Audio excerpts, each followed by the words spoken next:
আসসালামু আলাইকুম প্রিয় দেশবাসী। ভূতের মুখে রাম রাম।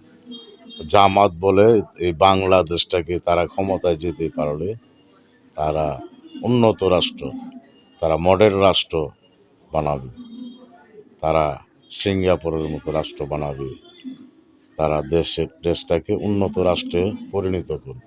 ভূতের মুখে রাম রাম না। যারা বলে তারা করতে পারে না, যারা চেষ্টা করে তারা করতে পারে। যারা বলে উন্নত রাষ্ট্র উন্নত করতে করতে দেশটাকে ধ্বংস করেছে 17 বছর, এখন শুরু করেছে জামাত, তারা উন্নত রাষ্ট্র বানাবে।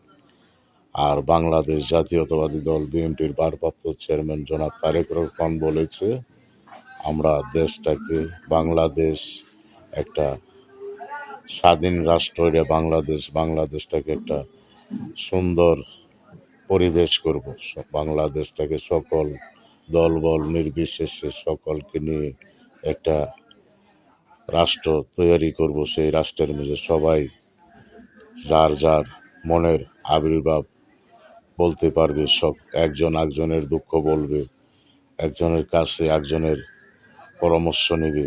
সেটাই বাংলাদেশের রাজনীতির নীতি। বাংলাদেশের সংবিধান মতে এই রাষ্ট্র পরিচালনা করবে তিনি হলো বাংলাদেশ জাতীয়তাবাদী দলের ভারপ্রাপ্ত চেয়ারম্যান জনাব তারেক। আল্লাহ তাকে যেই অত্যাচার এই স্বৈরাচার সরকাররা করেছে তার উপর আল্লাহ তাকে বাঁচিয়ে রেখেছে। তার মেরুদণ্ড ভেঙে দেওয়া হয়েছিল অনিলেবেলের সরকারের আমলে। আর 17 বছর 15-16 বছর তার দেশের বাহিরে থাকতে হয়েছে এই স্বৈরাচারী সরকারের অত্যাচারে।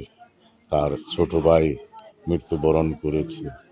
বেগম জিয়া এখনও অসুস্থ, আল্লাহ তাকে রোগ থেকে মুক্ত করুক, এই দোয়াই করি সবাই। বাংলাদেশের হিন্দু মুসলিম বৌদ্ধ খ্রিস্টান যত মানুষ আছে সবাই বেগম জিয়ার জন্য দোয়া করছে বা করব। আল্লাহ যেন তাকে সুস্থ করে তোলে, সবাই বলি আমিন।